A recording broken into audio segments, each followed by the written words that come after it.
Sa isang liblib na lugar dito sa Iloilo ay may isang naninirahang lalaki na ang pangalan ay Mando. Isa itong mangangahoy at mag-uuling ito. Iyon ang kanyang kabuhayan. Si Mando ay isang biyudong lalaki. Namatay ang asawa niya sa panganganak, pati na rin ang unang supling nila. Labis na kalungkutan ang kanyang nararamdaman nung namatayan siya. Para na rin siyang namatay sa sobrang sakit ng dulot ng pagkawala ng asawa at anak niya. Wala siyang ibang inatupag kundi mag-inom. Walang oras na hindi siya umiinom para makatulog, para hindi niya maalala ang lahat. Minsan, sinisisi niya ang langit dahil sa labis na sakit na kanyang nararamdaman. Diyos ko, bakit mo ba naman kinuha ang mag-ina ko? Sana ako na lang. Nag-iiyak siya habang may tangan-tangan na isang bote ng alak at nagsusumamo. Maya-maya, biglang kumulog at kumidlat.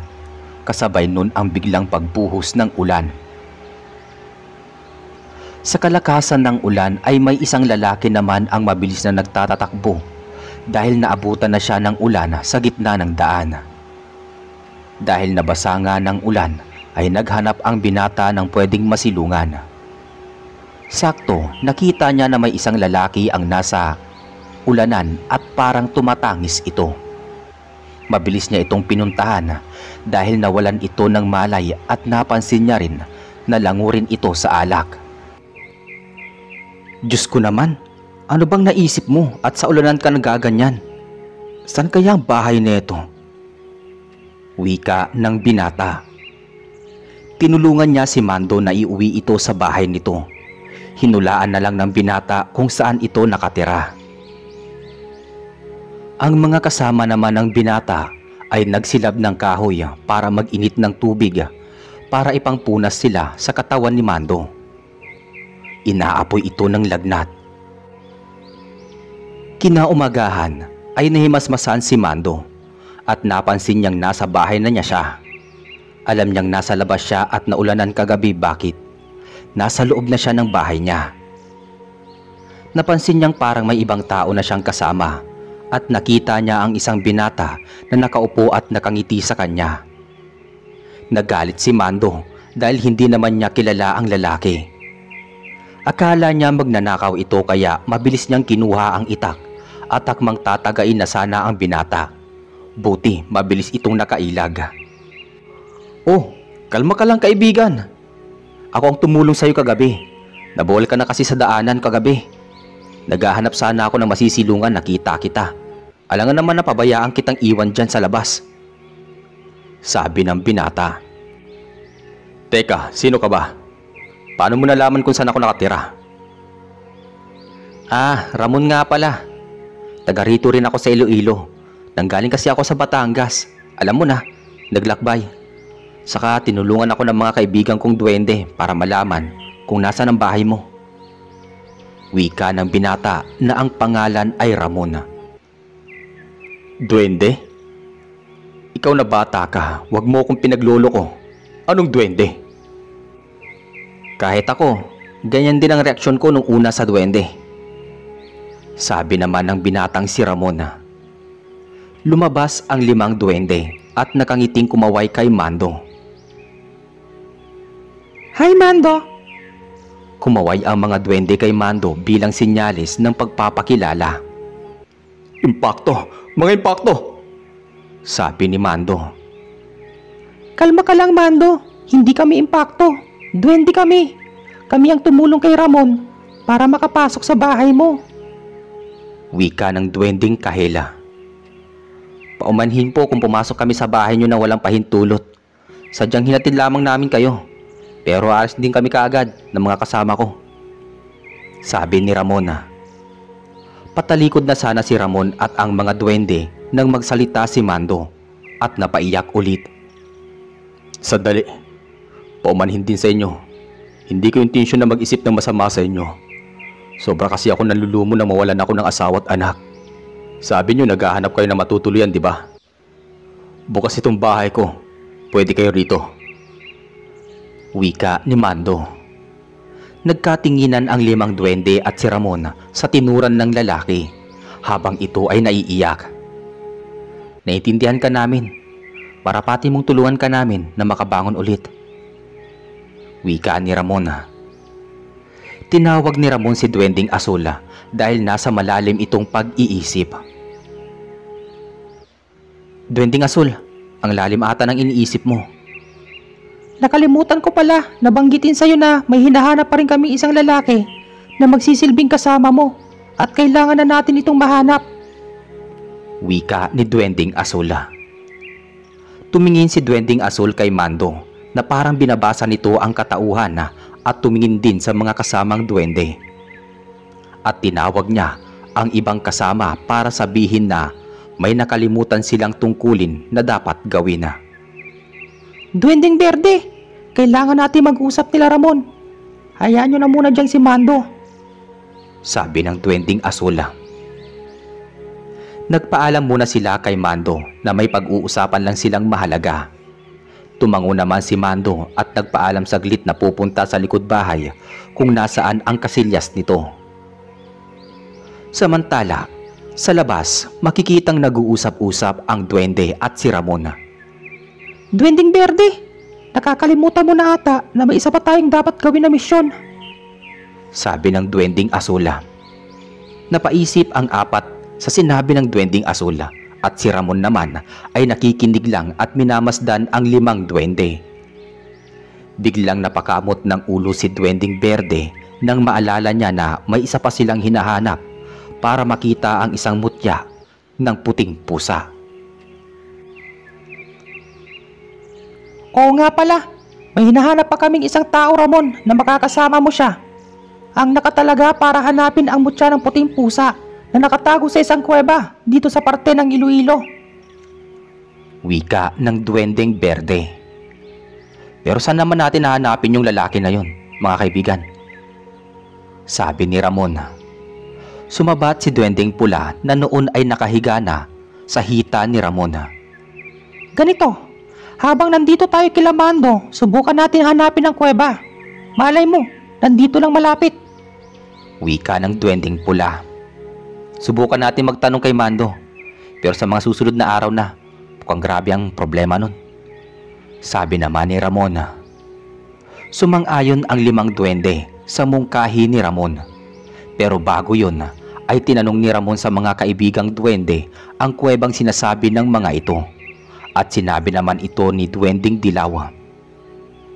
Buckwheat Cave, isang makasaysayang kuweba kung saan sabi ng iilan ay doon nagtatago ang pusang puti na kasing laki ng mga musang. Wika ng Duwending Dilaw. Sinigundahan naman ni Duwending Kahil ang sinabi ni Duwending Dilaw.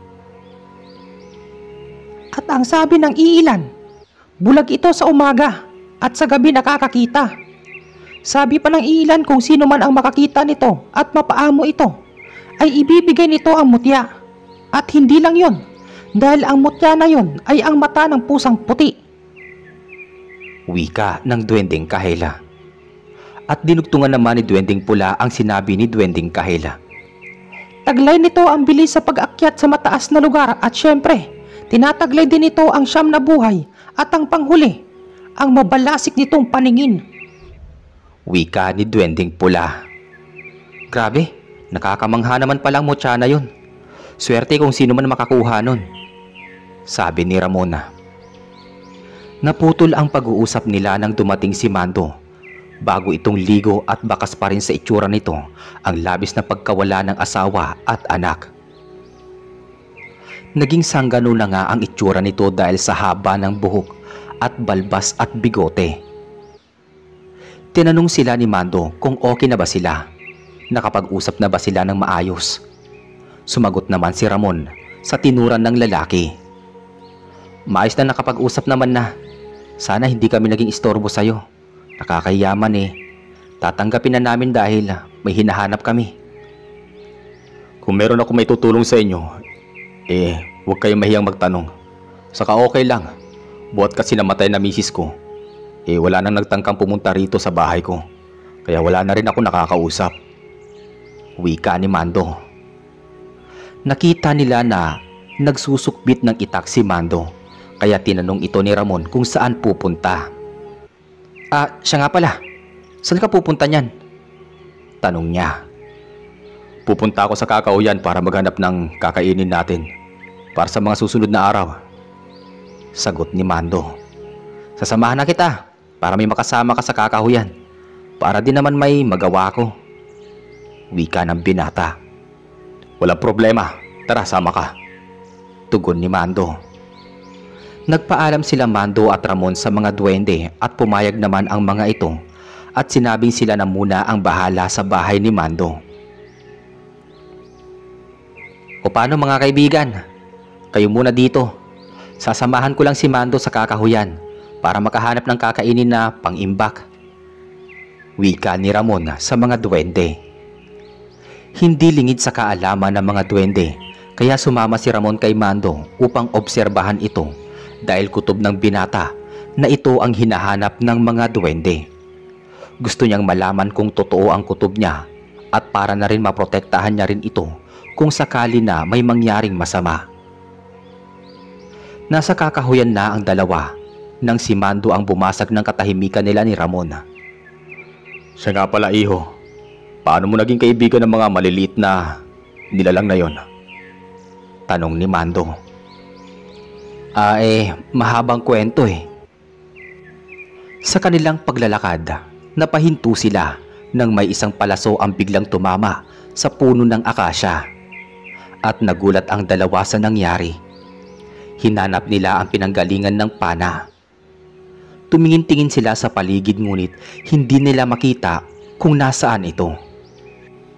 Dahil doon, hinawakan ni Ramon si Mando at sinenyasan na huwag gagalaw. Pinikiramdaman ito ni Ramon ng maigi. Maya-maya, naramdaman niyang may palaso na naman muling paparating kaya sumigaw si Ramon kay Mando. Mando, ilag! May palaso ulit! Sigaw ni Ramon. Mabilis namang umilag si Mando at nagulat ito dahil totoo ang sinabi ni Ramon. Mas lalo siyang nagtaka na hindi lang basta-basta ang binata na kasama niya ngayon. Bumalik lang ang ulirat ni Mando nang marinig niyang sumigaw si Ramon. Sino ka? Bakit mo kami pinapana? Nandito lang kami para manguha ng pagkain namin. Paumanhin kung naistorbo ka namin. Wika ni Ramon. Maya-maya ay may narinig si Ramon na parang naglalakad. Base sa mga hakbang nito ay para itong isang babae. At hindi nga siya nagkamali. Babae ito at nakakahanga ang ganda nito dahil bukod sa mahaba ang buhok nito na tuwid, pag nasisinagan ng araw ay lalong tumitingkad ang kulay. Bumalik ulit si Ramon at nang magsalita ito paumanhin, hindi ko sinasadya na takutin kayo. Akala ko kasi mga masasamang tao. Tala nga pala pangalan ko. Inabot ni Ramon ang kamay ni Tala bilang respeto na rin sa dalaga. Ramon nga pala. At ito si... Mando, iha. Mando. Inaalagaan ko kasi ang kakahuyan na ito dahil dito rin kami kumukuha ng pagkain namin sa araw-araw. Wika ng dalaga. Inalok sila ni Tala na sasamahan sila kumuha ng pagkain kung saan madami at hindi sila mahihirapan. Gusto nyo samahan ko kayo bilang bayad na rin sa ginawa ko? Wika ng dalaga. Minasdan itong maigi ni Ramon. Kinikilatis kung mapagkakatiwalaan ba nila si Tala dahil muntika na sila kanina. Buti na lang pala sumama siya kay Mando. Hindi rin alam ni Ramon na minamasdan din siya ni Tala habang naglalakad sila. Biglang napatingin si Ramon kay Tala kaya bumawi ng tingin agad ang dalaga. Habang naglalakad sila ay nagtanong si Ramon kay Tala.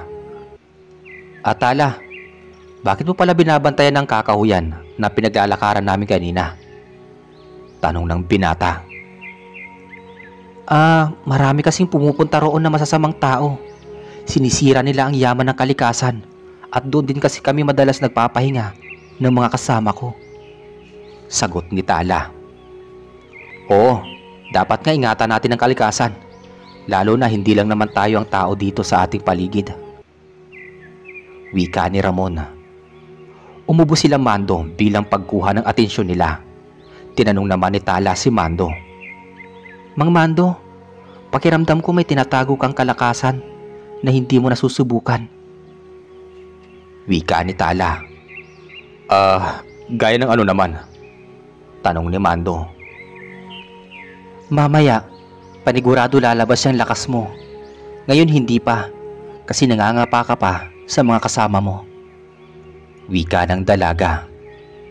Ramon, alam kong may tangan-tangan kang galing sa isang engkantada.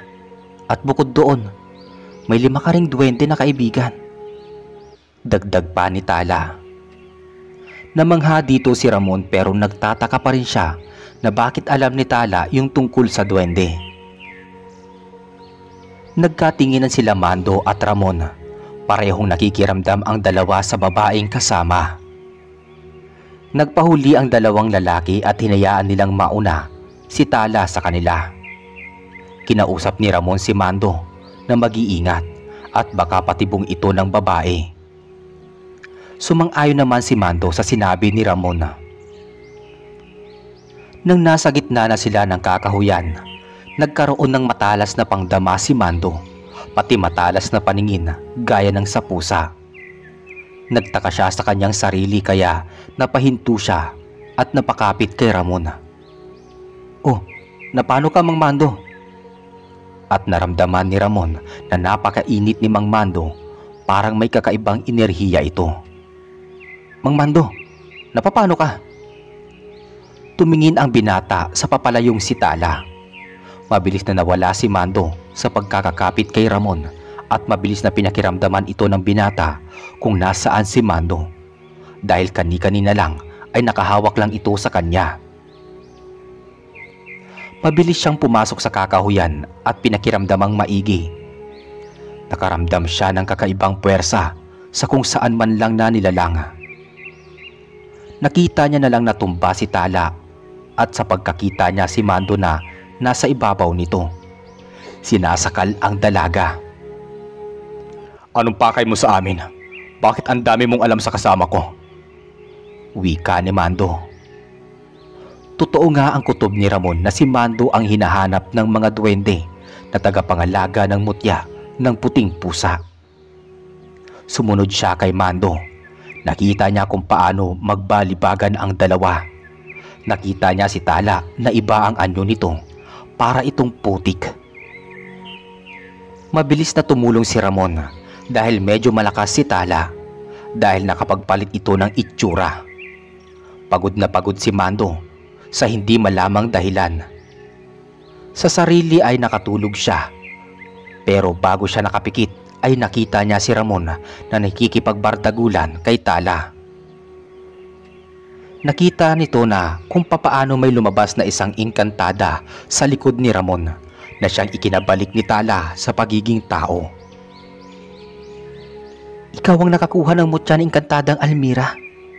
Nagkamali kami ng pag-aakala na babae ang nakakuha ng mutya niya. Wika ni Tala. Mabilis na naglaho ang dalaga na kinagulat ni Ramon. Tinignan niya ang paligid ngunit wala na ang babae. Tanging pana at palaso lang ang naiwan nito. Nakakita siya ng baboy ramo. Nakatamtaman lang ang laki. Mabilis niya itong pinana at nasa pool naman niya ito at mabilis niya agad itong kinuha at itinabi. Hinanap niya muna si Mando. Mang Mando! Mang Mando! Wika niya. Nakita ni Ramon si Mando na nakahiga sa isang puno at walang malay. Napaisip tuloy siya kung paano niya parehong mabubuhat ang dalawa, ang baboy ramo at si Mando. Napakamot na lang siya sa kanyang ulo. Samantala sa kabilang dako naman, nakaramdam ang mga duwende ng isang enerhiyang nakabalot sa kakahuyan. Nagsalita bigla si Duwending Asul. Kamusta na kaya ang dalawa? Wala pa sila. Hindi kaya sila napahamak? Wika ni Duwending Asul. Sumagot naman si Duwending Pula. Mukhang sila ata ang makikipaglaban sa tangan-tangan ng mutya ng putik. Wika ni Duwending Pula. Nagkatinginan ang mga duwende sa tinuran ni Duwending Pula. Ibig sabihin, may nakakuha na ng mutya ng putik. Oo nga, at ang masama pa ay napunta ito sa masamang nilalang na hayok. Hayok sa mga mutya. Dapat mahanap na ang mutya ng puting pusa. Wika ni Duwending Pula. Paano natin mahanap ang puting pusa kung wala pa ang lalaking karapat-dapat doon? Sabi naman ng Berde. Ramdam kong nakita na ni Ramon ang pakay natin. Singit naman ng Duwending Asula. Biglang nagtinginan ng 4 na duwende sa sinabi ni Duwending Asula. Bakit ganyan kayo makatingin sa akin? Tanong ng Asula. May hindi ka ba sinasabi sa amin, Duwending Asul? Wika ng 4 na duwende na sabay-sabaya. Nahinto ang pag-uusap nila nang dumating na sina Mando at Ramon. Nahinto ang pag-uusap nila nang dumating ang dalawa. Napansin agad ni Duwending Dilaw ang hingal at galos ni Mando. Napano siya? Napano si Mando, Ramon? Tanong ni Duwending Dilaw. Tumingin muna si Ramon sa mga kaibigang duwende bago magsalita. May naengkwentro kaming babae na may tangan-tangan ng mutya ng putik. Tapos nagpambulong sila ni Mando. Hindi kinaya ni Mando. Gawa na nakapagpalit ng anyo yung babae bilang babaeng putik. Paliwanag ni Ramon. Sumabat bigla si Duwending Berde. Malabang si Tala ang nasagupa ninyo. Buti hindi ka naman nasugatan, Ramon. Wika ng Duwending Berde. Lumabas yung kantadang Almira sa akin na siyang ikinabalik niya sa pagiging tao. Kutob ko, hinahanap din ng mga yon ng mutya ng puting pusa. Sabi ni Ramon. Kaya dapat mahanap na natin ang lalaking mag-aalaga ng mutya na yon. Singit ni Duwending Kahila. At tumingin sila kay Ramon na ipinagtaka naman ng binata. Oh, bakit ganyan na tinititigan niyo ako ng ganyan? Mali kayo ng inaakala. Hindi ako... Tumingin si Ramon kay Mando na siya namang ikinakunot ng noo ng lalaki. Umiling muna si Ramon at binulong na wag na munang sasabihin. Alam niyo mga kaibigan, masarap iprito tong karne ng baboy, Ramo. Buti pa, tulungan niyo muna ako rito. Pero bago yan, ipasok na muna natin si Mando sa higaan niya. Wika ng binata. Pinasok ni Ramon si Mando sa higaan nito. Kaya sabi ni Duwending Dilaw at Duwending Kahila, sila na ang bahala sa lalaki. Huwag ka matakot, Mando. Tutulungan ka namin. Gamutin ang mga sugat mo. Bukas magaling na yan na parang walang nangyari. Maniwala ka lang. Wika ni Duwending Dilaw. Wala nang nagawa si Mando nang lapitan ng 2 duwende ang sugat niya at ito ay gamutin na. Samantala sa lutuan naman, matyagang hinihiwa ni Ramon ang karne ng baboy Ramo at ang 3 duwende naman nagpapaliyab ng apoy para isalang na. Mamaya ang kanilang uulamin. Nagkwento si Ramon patungkol sa nakita niyang lakas kay Mando. Alam niyo ba mga kaibigan, nakita ko kanina ang lakas ni Mando na kasing bilis ng musang at talas ng paningin. Pero hindi siya nagpalit ng anyo kasi wala naman siyang mutya. Pero ramdam ko ang aura niya. Malakas siya. Siya na atang hinahanap ninyo. Kwento ni Ramona. Nagkatinginan ang 3 duwende sa sinabi ni Ramona. Kung siya man, baka alam niya ang kuweba ng puting pusa. Sabi ni Duwending Berde. Hayaan nyo, ako ang magtatanong sa kanya. Siyempre dapat kaharap kayo para maniwala kayo. Teka nga muna, bakit hindi nyo ata alam na may hinahanap pa kayo? Wala man lang kayong nasasabi sa akin? Tanong ni Ramon. Masyado kasi kaming kampante sa'yo at nawala sa isip namin. Sabi ng Duwending Pula. Maiba nga tayo. Kamusta na ba ang inay kasama ang 4 na magnanakaw na ginawa niyong duwende? Tanong ng binata. Mamaya tignan natin pagkakain. Panigurado na bantayan naman siya ng maayos pati ang bahay ng apat na yon. Sabi ng duwending asula. Lumabas ang dalawang duwende kung nasaan ang tatlong duwende at si Ramon. Nakatulog na siya. Kasi sabi namin sa kanya, matulog muna siya habang wala pa yung niluluto mo, Ramon. Wika ng duwending dilawa. Sa kwarto naman, nakatulog si Mando. Nagkaroon ito ng isang panaginip na pumasok daw siya sa kuweba kasama sila Ramon at ang 5 duwende. Madilim daw ang nasa loob ng kuweba, tapos may naririnig siyang parang pusang nagngingiyaw-ngiyaw nung una. Hindi nila ito nakikita kasi nasa bunganga pa lang sila ng kuweba. Nang nasa gitna na sila ng kuweba, may nakita siyang napakalaking nilalang at mabalbon pa ito na kulay puti, tapos matalas ang mga mata. Akmang lalapitan niya ito nang nagising siya na pawisan. Sakto tapos nang magluto si Ramon, kaya inaya nila na kumain si Mando para bumalik agad ang lakas nito na nawala kanina. Mando, tara na, kain na tayo. Pawisan ka ata, anong nangyari sa'yo? Nanaginip ka ba? Tanong ni Ramon. Umiling si Mando at tumayo para puntahan sila at salo-salo silang kakain. Sabay-sabay silang kumakain ng gabi na yun. Nagpasalamat si Mando sa kanila kahit papaano, hindi na raw siya nalulungkot. Salamat pala sa inyo at naranasan ko ulit na may kasabay na kumain sa hapag. Wika ni Mando. Kumain lang tayo ng kumain, marami tayong ulam, sabi ng binata. Maya-maya, kumumpas si duwending asul sa hapag at nagkaroon sila ng iba't ibang prutas sa hapag. Namangha si Mando sa kakayanan ng duwende na kaibigan ni Ramon. Nang gabi na yon, naging masaya ulit si Mando at napansin nila Ramon at ng 5 duwende nang umingiti na ito kahit papaano. Napag-isip-isipan ni Mando na ikwento niya bukas ng umaga ang napanaginipan niya sa mga kasama. Alam niya nga ang mga ito lang ang makakasagot patungkol sa panaginip niya. Napansin ni Ramon na parang may bumabagabag sa isipan ni Mando, kaya tinapik niya ito. Mang Mando, may gumugulo po ba sa isipan niyo? Napansin ko kasi masaya nga kayo pero parang may iniisip ka naman. Tanong ni Ramon. Wala to, Ramon. Naisip ko lang kung buhay pa sana ang asawa ko at ang anak ko. Baka mas masaya pa tayo. Wika ni Mando. Nagkatinginan ang 5 duwende at si Ramon. Baka may rason kung bakit nangyari sa ito, Mang Mando. Malay mo, may misyon ka palang dapat gampanan. Pasasaan rin magiging maayos din ang lahat para sa inyo, sa ating lahat. Wika ni Ramon.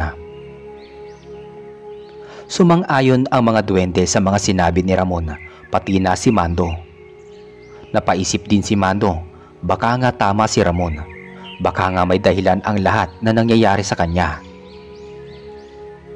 Samantala mula sa malayo ay may isang babae ang nagkukubli sa hindi kalayuan sa bahay nila Mando at minamasdan ang mga to. Dapat malaman ko kung nasa ng mutya ng puting pusa. Hindi pwede mapasa kamay ito ng bagong dayo na si Ramon. Wika ng nagkukubling babae. Hindi lingid sa kaalaman ng babaeng nagkukubli ay hindi naman si Ramon ang napili bilang tagapangalaga ng mutya ng puting pusa. Sa pagkainan, biglang huminto si Ramon sa pagsubo dahil may naramdaman siyang kakaiba na may tao sa paligid nila. Naisip niya na baka bumalik si Tala para kunin ang kanyang palaso. Hindi na lang niya pinansin ang kanyang nararamdaman. Pagtapos nilang kumain lahat ay nagpahinga na sila para bukas ay panibagong araw at panibagong buhay naman ang haharapin nila na magkakasama. Nagising si Ramon sa aroma ng ginigisang sibuyas at bawang. Bigla siyang ginutom kaya bumangon na siya at bukod doon papasikat na rin ang haring araw. Pagbangon niya ay humihikab-hikab pa siya nang mapansin niya ang isang bulto ng lalaki sa lutuan. Parang hindi naman ito si Mando. dahil mahaba ang buhok nito. Naisip niya, kung hindi si Mando yon, sino ang nagluluto ng agahan nila? Kaya naisipan ni Ramon na tawagin si Mando kung ito nga yun. Mang Mando, ikaw ba yan? Pagtawag niya rito. Nagulat pa bigla si Mando dahil pagkaharap niya, si Ramon pala ay nasa likuran niya. Walang yakang bata ka. Teka, kanina ka pa ba dyan? Tanong ni Mando. Mang Mando, may nagbago sa'yo ah. Umilawalas bigla ang aura mo. Nakapanibago. Wika ng binata. Kahit ako iho, naninibago sa sarili ko. Matagal-tagal ko na rin palang napabayaan ang sarili ko. Pati ang gupit ng buhok ko. Nakalimutan ko na. Ayos ba? Ayos na ayos, Mang Mando. Tugon naman ni Ramon dito. Naalala ni Mando ang napanaginipan niya kagabi. Kaya sinabihan niya si Ramon na may gusto sana siyang sabihin dito. Nga pala Ramon, may gusto sana akong ikwento sa'yo. Total magkakasama naman tayo. Paano ko ba umpisahan? Wika ni Mando. Patungkol po ba sa saan yan, Mang Mando? Baka makatulong ako sa'yo o ang mga kaibigan kong duwende. Sabi ni Ramon. Nagkaroon kasi ako ng kakatuwang panaginip kagabi bago tayo kumain. Hindi ko alam kung bakit ako nanaginip ng ganon. Ang panaginip ko kasi ay patungkol sa isang nilalang na kulay puti. Napakalaki niya na parang samusang. At mabalahibo to. Nais ko sana itanong kung bakit ganon ang aking panaginip. Pagkukwento ni Mando. Si Duwending Asul ang sumagot sa tanong ni Mando na kanina pa pala nakikinig sa dalawa na nag-uusap.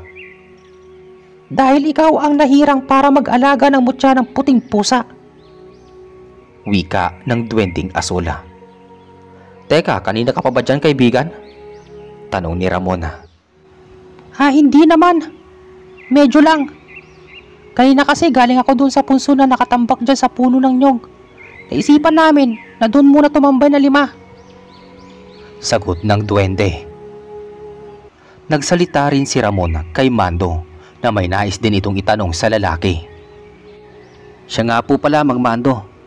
Itatanong ko po sana sa inyo kung alam niyo yung tungkol sa kuweba ng Bagwit Cave.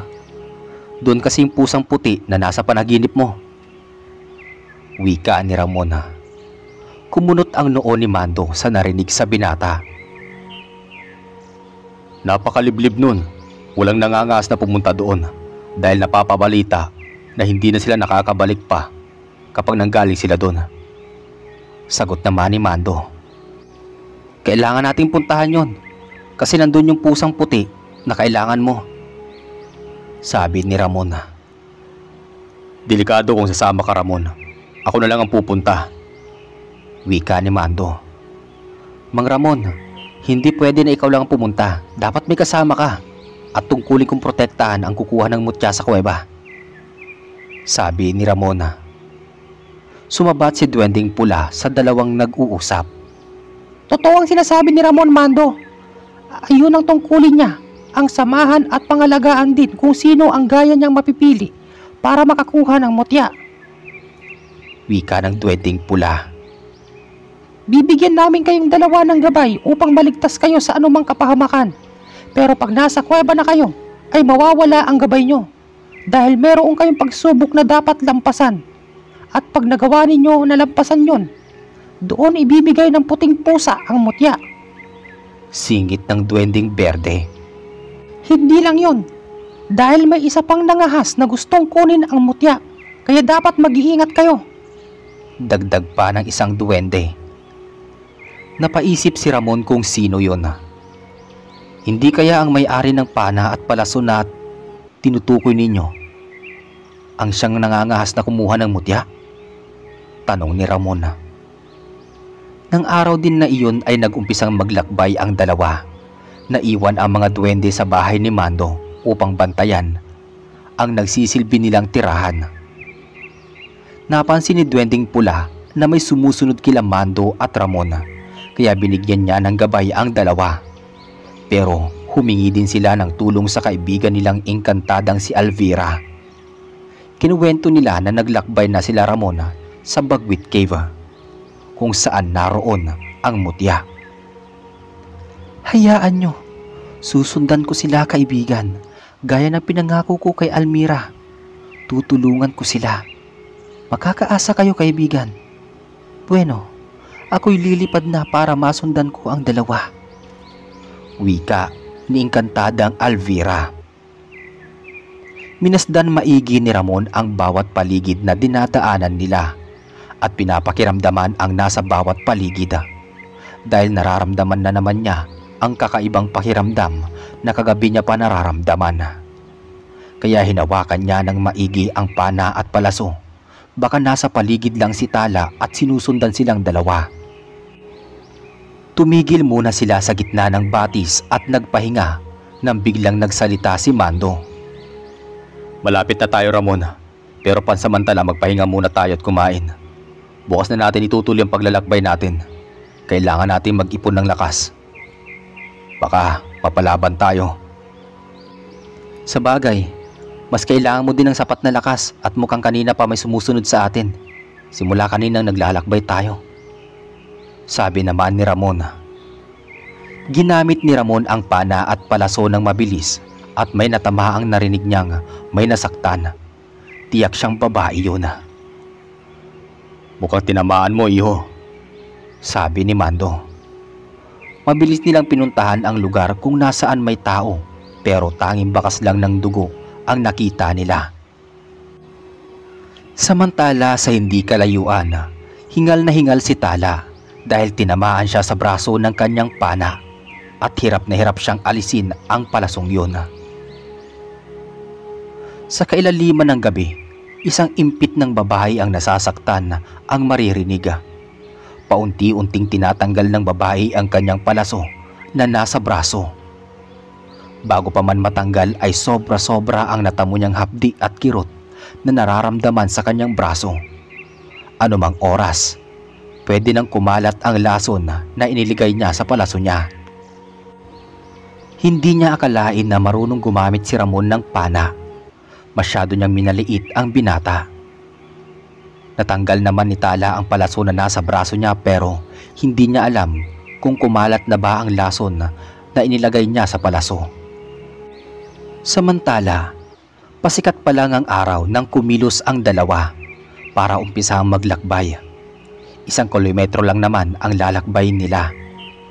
May bangka silang ginamit dahil nasa gitna ng lawa ang kuwebang Bagwit Cave. Ramon, ang palatandaan natin na malapit na tayo pag may paniki na nagliliparan sa himpapawid. Wika ni Mando. Sumagot naman si Ramon sa sinabi ni Mando. Parang malapit na tayo. Kanina pa may mga paniki na nakapaligid sa atin. Pero mag-iingat tayo. Meron ako nararamdaman. Biglang sumigaw si Mando. Yuko Ramon, may pabulusok na paniki. Mabilis na humanda si Ramon sa sinabi ni Mando sa kanya. Hindi nga nagkamali si Mando dahil may mabilis na bumulusok na paniki na kasing laki ng kutinga. Sa kabilang dako naman, paalis na sana si Tala nang hinarangan siya ng isang ibon. Kakaibang ibon na iyon at ngayon lang niya nakita ang ibon na yun. Binugaw niya ito ngunit hindi ito umaalis sa daanan niya. Nainis si Tala at kinuha ang daladala niyang latigo para hampasin ito subalit yung kaninang ibon naging isang babaeng nakaasul na bestida. Alvira, anong ginagawa mo rito? Wika ni Tala. Hindi mo dapat ako tinatanong ng ganyan. Ikaw, bakit ka nandito? Tanong ni Alvira. Tabi, kailangan ko makuha ang mutya. Ako ang nakatalaga para kunin ang mutya. Umalis ka dyan. Sabi ni Tala. Nahihibang ka na ba? Alam mong hindi ikaw ang nakatakda sa hiyas na yon. At paano mo naman nalaman na ikaw? Nahihibang ka na nga ba? Wika ni Alvira. Tabi sabi, mapipilitan talaga ako na gumamit ng dahas kung hindi ka aalis sa daraanan ko. Wika ni Tala. Hindi rin ako natatakot na gumamit ng dahas. Basta hindi ako aalis sa daraanan mo. Sagot naman ng engkantada. Hindi talaga nagpaawat si Tala sa kagustuhan niya, kaya napilitan na rin si Alvira na gumamit ng kapangyarihan niya. Walang gustong magpaawat sa kanilang dalawa. Lumipas ang oras ay unti-unti ring kumalat ang lason sa kanyang katawan na naging sanhi upang mangitim ng husto ang braso niya. Napansin ito ni Alvira kaya tumigil na siya sa pakikipagsagupaan kay Tala. Samantala, sa lawa naman, panay ilag ang dalawa dahil sa paniking pabulusok sa kanilang pwesto. Kaya ang ginawa ni Mando ay inutusan niya si Ramon na kuhain ang itak na nakasukbit sa baywang niya. Ramon, madali ka. Hugutin mo ang itak na nasa baywang ko para manahimik na yung mga paniki at hindi tayo tinatantanan ng mga yan. Mang Mando, umusog ka. Hindi ko maabot ang itak mo. Sabihan mo ko kung malapit na. Kukunin ko ang itak mo. Sabi ni Ramon. Ayan na Ramon, babalik na siya ulit. Mabilis na hinugot ni Ramon ang itak ni Mando at itinaga sa paniking nais silang ihulog sa lawa. Sa walang tigil na itong pabulusok pataas pa ibaba. Hingal na hingal ang dalawa nang matanaw nila ang kuweba ng Bagwit. Nawala ang pagod nila at napalitan ng saya. Tumingin si Ramon kay Mando at nagsalita. Mang Mando, mag-iingat ka. Sana makuha mo ang mutya at hindi mapunta sa iba. Wika ni Ramon. Samantala, kumalat sa braso ni Tala ang lason. Sumisigaw ito sa sakit dahil para daw itong napuputol. Nagsalita naman si Alvira sa babae. Dahil sa kasakiman mo, ikaw mismo ang napahamak diyan sa sarili mo. Wika ni Alvira. Unti-unting natunaw si Tala at naging isang putik. Umalis na si Alvira at sumunod kila Mando at Ramon.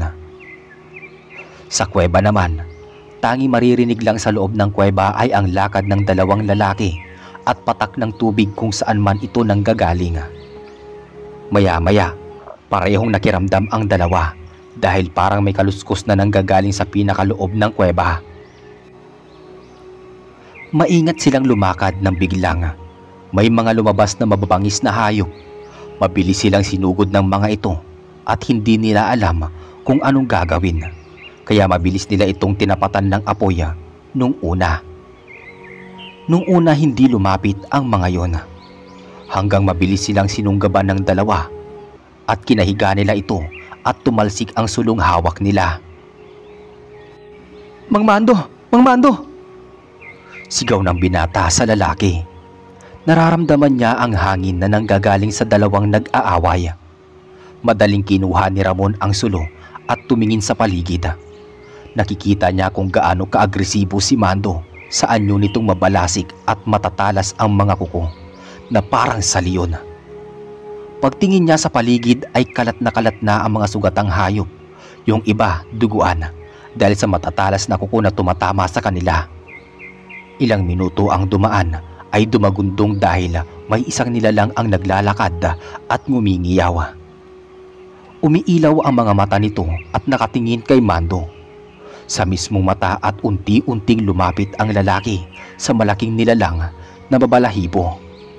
Maya-maya pa, umangat ang malaking nilalang na parang may isinuot sa leeg ni Mando. Lumuhod naman si Mando bilang pasasalamat sa nilalang na puti at ipinatong siya nito sa kamay ng nilalang. Tumingin si Mando kay Ramon na parang sinasabi niya natatakot siya rito. Pero inakay siya ng nilalang at parang sinasabi na huwag siyang matakot.